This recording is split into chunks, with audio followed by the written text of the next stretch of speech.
What's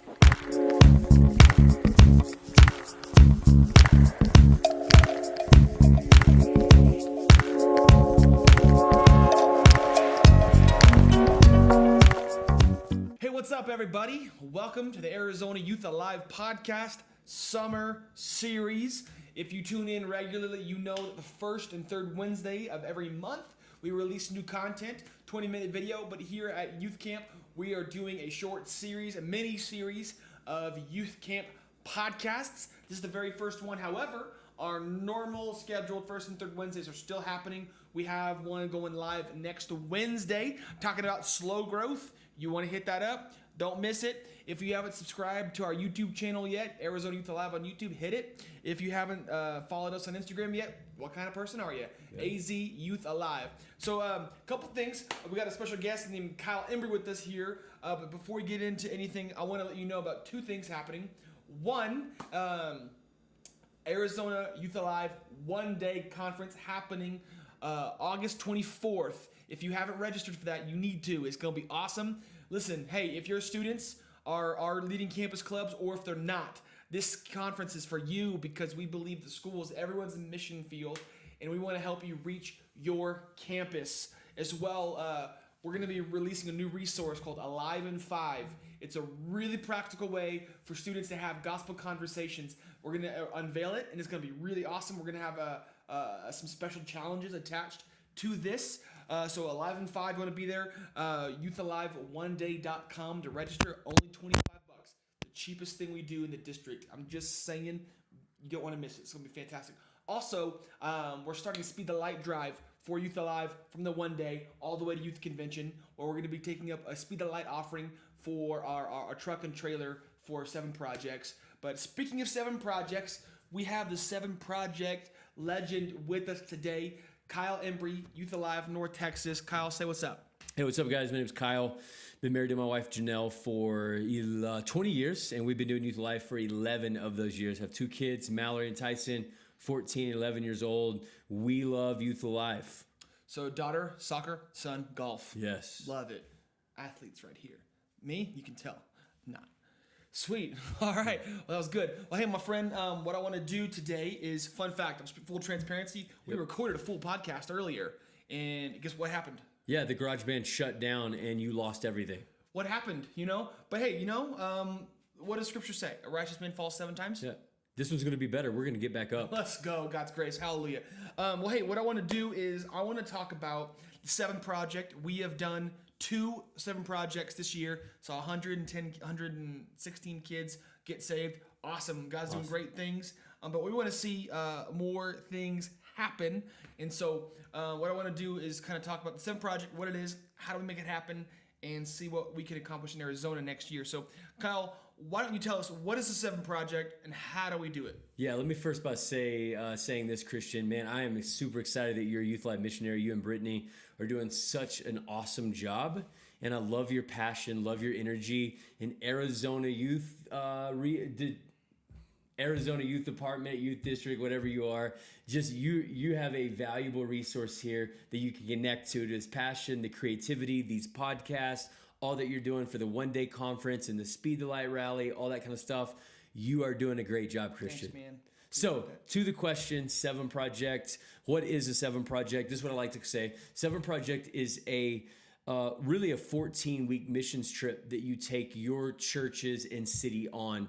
The big day is the day that you're in the school. You're in the school, you do school assemblies, and then at night, you do this huge kick-butt youth service on the campus. You take your best youth service you ever done, magnify it times a million, and you take it to the school to make that happen. So all the weeks that are leading up to that, and all the weeks that are following that, you're doing the prep and the follow-up, to make 7 Project a priority in your community.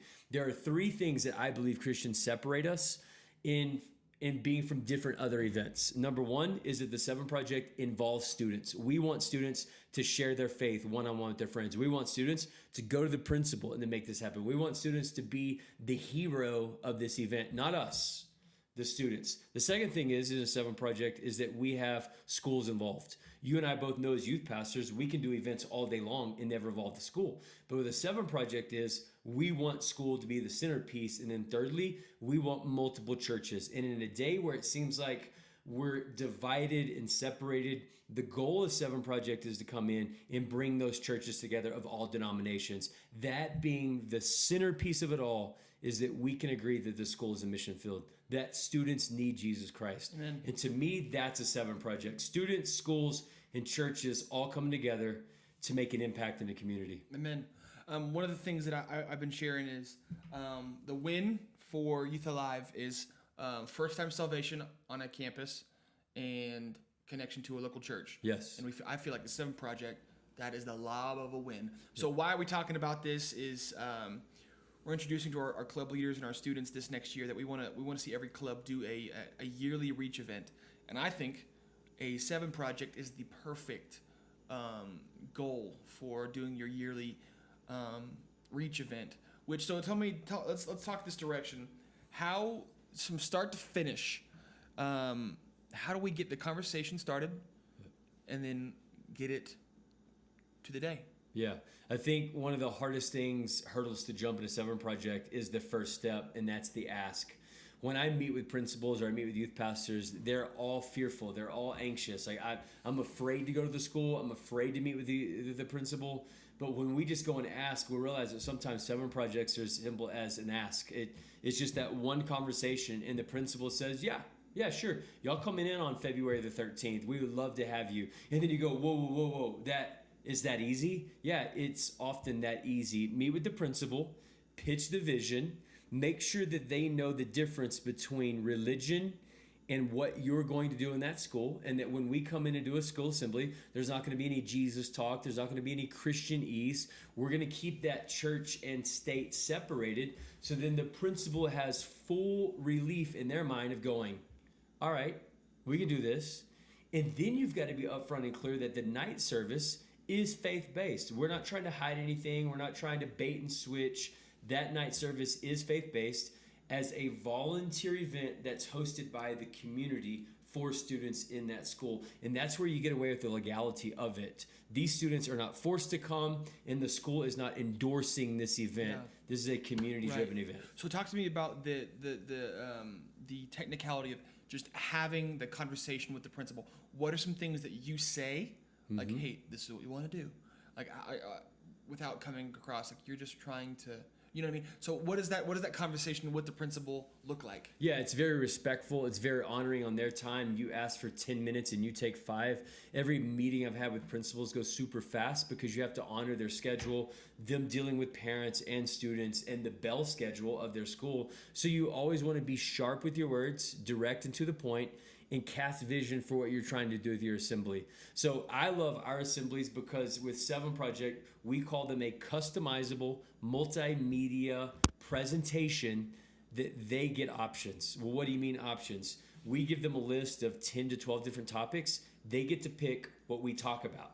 And those principals really like that. Sometimes they'll come back and say, we want you to do bullying, drugs and alcohol, and being lonely. Or sometimes they'll go suicide, depression, and social media. So we work all of those things together, and then they ask, well, what do you need from us? And we just simply say, do you have outlets? Do you have plugs? Because we bring everything. And that's why Speed to Light is so important, you raising the funds to get the everything. We bring in the sound system, the microphone, the screens, the projectors, everything. And when a school hears, we get to pick the topics, and you're bringing everything, it's almost a 100% yes every single time. So then getting the conversation that's like, yeah, we're cool with you doing an assembly. I will say I found that easier than I thought it would be as well. Yes. But then the tricky part is always bringing in the night rally. I've had a couple meetings where the principal denied the entire event once the evening event came up. So how do you talk about that? Yeah, you just be upfront and honest. I mean, that's all you can do. Open communication. This is a community event, not sponsored by one church, and that's why Seven Project's great. Multiple churches. So it's not like one church trying to proselytize and win the whole school. This is all the community coming together. And when they hear that, that's usually a sign for success. So pretend I'm a principal right now. Yep. Really quick. Just give me like a quick minute to 30-second pitch to me of the whole the assembly to the evening event. Give me that pitch real quick. Yeah, so hey, we want to come into your school along with multiple churches and really impact your students. During the day, we'll do an assembly that you pick those topics, and we'll talk about drugs and alcohol and partying and home life and all those different things in a secular, safe way where we don't talk about Jesus. We bring everything, and we bring a high impactful assembly. But then at night, we have an invite back to then set up the gospel, to where we provide a faith-based message that connects with your students. There will be fun, there will be free stuff, there will be entertainment, there will be connection with the community. All churches are representative, and it's sponsored by, most of the time in my community, FCA. And FCA for us is a solid name that has a reputable background in history. And so when they hear stuff like FCA and Young Life and multiple churches, they know that it's a safe event. Gotcha. So then when they say, I don't want you inviting kids to church, like, how do you get around that? Yeah, so the great thing is we don't do 7 projects at churches. We do it back at the school gym or the school auditorium. So there's no like invite back to the church. This is a rally on the school campus. Right, but it's a Christian event in the evening. So they're thinking, like a principal, I can only see a principal thinking that we don't want a Christian event being at all attached to our school. Yep. So one of the things we've adopted is anytime we do one, there has to be a student that makes the invite at the end. Yes. That is always the model. A student invites students to come back to this night event. I had one of the other Youth Alive guys tell me that they did the invite themselves. I'm like, really? Like, yeah, it's sketchy. in Arizona, I would never do that. Yep. And never would I do that in Arizona. I know North Texas is different from Arizona. Yep. I do think, for the most part, North Texas is probably a little bit more Christian than Arizona is, but just I've had a lot of, the conversation goes 50-50 once the evening event gets brought up here. Yeah. Is that how it is for you? No. Okay. No, gratefully, no. Awesome. Yeah. What will be your advice to me then for when I don't have my Speed the Light equipment yet? Yeah, I would say finding some local churches or some friends that have some of that equipment. That's what we did. It took us over a year to get our equipment, full 7 project, Youth Alive, Speed the Light stuff. I applied for $36,000 for equipment. I was told just the other day in Florida at the Youth Alive Summit that that's basically that'll get me a really weak setup. Is that accurate? I disagree. Okay. Yeah, I think you can do it for that.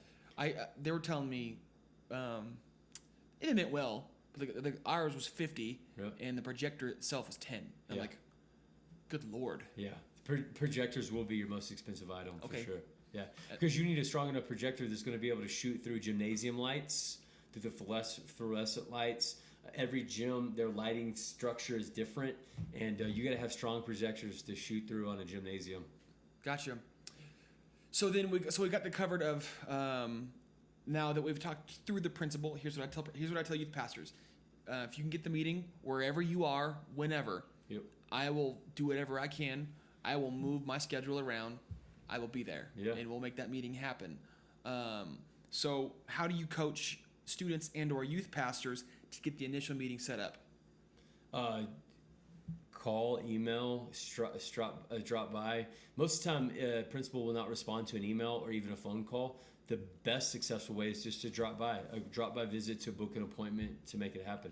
So have you ever had a youth pastor create a win, almost like a cold call, but like a cold show up, and it work? Yes. Oh, absolutely. Yeah, multiple times. Yeah. The biggest goal of Youth Alive is that we don't just go and do 7 projects. It's that the Youth Alive concept would be that the youth pastor builds lifelong relationships with these schools. Then out of those relationships come a 7 project. But you and I both know that doesn't always happen. So sometimes you do have to have cold calls, and those cold calls do work.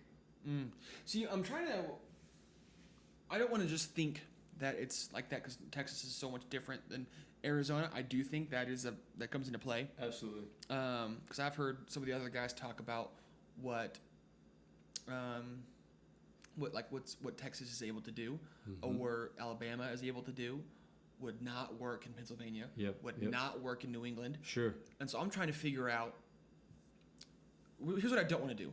I don't want to compare Arizona to North Texas obviously because it's bad, but I do want to take what you're doing and learn from it. But I don't want to think, man, that can't happen here because it's just Arizona. I don't want to settle for that. Yeah, yeah.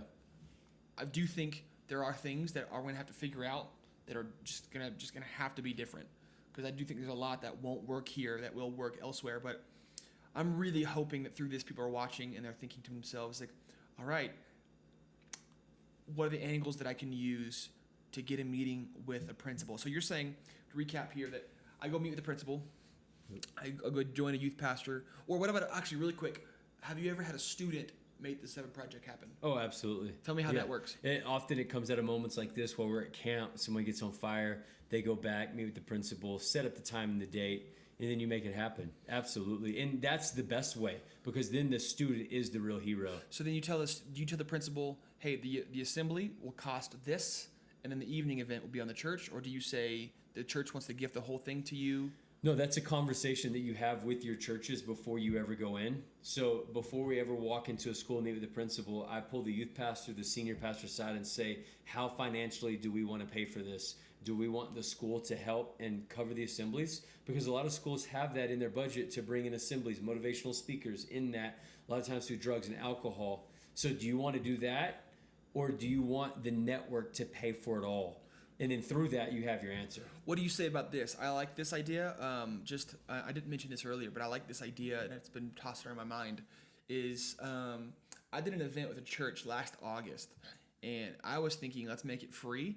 And the pastor tagged on a $5 out the door cost. Like, why'd you do that? And he's like, man, they're going to show up. They have skin in the game. Yeah. Fair enough. So so I'm kind of kicking around this idea that, should we just in general, just say to school, hey, just give us a $500 down payment and we'll do the rest. What do you think about that? It could work. Like, just giving them some skin in the game, to where it's like, you know what I mean? Yeah, Does that make sense? Yeah. So they're not going to back out. Yeah. Because I've had several schools back out. I've had another school where we actually still did the 7 project. We worked out. The principal never told the school we were coming, and the principal wasn't even there the day of. And the only reason why it actually happened, we showed up. Our entire team got there, and the youth pastor's wife, literally, I watched her. She walked into the office, and she's like, "Listen, I've been here every day the last 3 months. We're doing this, all right." So I thought to myself, so now we do a contract. Yep. And I learned my lesson on that one. But I'm even thinking, man, to get more skin in the game, to maybe think like, granted, I've had youth pastors. I know one youth pastor in general. We want to do a 7 project next semester, and he's saying, absolutely not. We're not making the school pay at all. I'm like, yeah, cool. He's like not into that idea of making the school pay. So I think it's really helpful, talking through just the conversation that you have with the principal of. So recap that. So we say, Mr. or Mrs. So-and-so. Yep. What we want to do is this. We want to come alongside of you, and impact your students, help them find their why. Yeah. And here's the thing: we'll come bring a team of high energy communicators, and what you get to do is tell us what we talk about. Yeah. And there's no faith-based content. Nope. Completely secular. But I promise you to be high energy. We'd love to serve your school. Yeah. And then as well, in the evening, Partner in the evening. and we'll partner in the evening with the community. Yeah, and I would say, to answer your question from earlier, to circle back a little bit, if the principal says no to you having it at the school gym or auditorium, then go to a local church. And for me, I pick the church that's the most influential, and a lot of times that's not the AG church. You may have it at the Baptist church. You may have it at the non-denominational church. Whatever church that you feel like in your community will draw the most amount of students and is the best known, I would go and have that not even there. And I don't think that's a problem. Fair enough. I like that. I think one of the beautiful things about Youth Alive is we are AG, but we're not confined to just AG. Yes. I love that. Yep. So really quick, I want to finish up here. On here, cast vision from the stats of North Texas Youth Alive this year. Cast vision for what could be happening in Arizona this year. Yeah, so we started, been doing 11 years of Youth Alive, been doing 7 project, close to 10 years, 9 years. This last school year, we spoke in 40 different schools. It's about 18,000 students that we spoke to during day assemblies. 6,600 came back for our night events. And then we saw right at 504 give their hearts and lives to Jesus Christ for their first time. That's just a snapshot of 1 year. You multiply that out. We speak into hundreds of thousands of students. And in that, seen over 6,000 salvations in the public schools. Now, when I started, I wanted millions, right? I was going to speak to millions. But I didn't realize that so many of the schools we would go to would only have 300 students, 500, 700 students in the school. I just thought in the beginning we would do all the biggest, largest schools, and those numbers would just exponentially grow. But what I realized was that often we're going into small towns, small cities, and we're able to have even a bigger impact than some of those big towns and big cities. There's a well-known evangelist that put his finger in my face one day. He said, Kyle, if you will go to the cities and the places that no one else goes to, you will blaze a trail for Christ all across the state of Texas. Absolutely. And looking back 9 years later, that's really what's happened with our ministry. We will go wherever, to whomever, so that these 7 projects can happen. Absolutely. So you hear that, my friends? My heart is genuinely, these things have a price tag, and that's just how it happens. But I don't want to be prevented from doing what God wants to do because of pride. Well, I'll do whatever we got to do. Listen, I am so passionate about reaching the students in your community with you. I want to team up with you. I'll go to any school. Literally, I don't care. I'll go to whatever school. We'll make it happen. We'll make it work. I'll go to any youth group. We'll make it happen. We'll make it work. But I want to reach students with you. But before we sign out, I want to do 2 things really quick. I got some people helping me out with this podcast, with some production, with some editing, and some things like that. So I want to shout out my boy Xavier Sorrow with Cloutville Music. All right. You can find him on Spotify and at Google Play, just Cloutville. It'll be up here on the screen somewhere. You'll see that. Go listen to their music. Also, if you have any production needs or whatever, he's a freelancer and he can help you out and hook him up. You know what I'm saying? Also, another guy that helps us with some just sound quality and color grading is my friend Justin Kessler. And if you want some creative work done for your church or for whatever, he's pretty great. And his name is Justin Kessler. It's Kessler Creative, and his email is just justin@kesslercreative.co. It'll be right here on the screen, so you can hit him up. Also, lastly, if you want to do a 7 project this next year, want to start a campus club, or you want us to come to do a Wednesday night at your youth group, email me at chambliss@azag.org, and we will make it happen. All right? So subscribe to this YouTube channel, register for Youth Alive one day, and let's just freaking reach every student. Let me say one thing as we close and you shut this thing down. Do not let money be the thing that decides we're not going to do this. I've done 7 projects in North Texas for less than $300. We literally had ice cream sandwiches and board games to attract students back. There were no giveaways. There was no big entertainment. We still had 400 to 500 students come back, and hundreds gave their hearts and lives to Jesus Christ. Amen. So don't let money get in the way of the vision of reaching schools and students in your town. Where there's a vision, there's a provision. That's right. Amen. Awesome, guys. Well, hey, thanks so much for tuning in to the Youth Alive podcast summer series. Next up, we got Griffin McGrath, our network youth director. Don't want to miss that one. That's going to be sweet. So tune in and then check out our regular podcast next Wednesday, How to Manage Slow Growth. I love you. Let's reach every student in every school.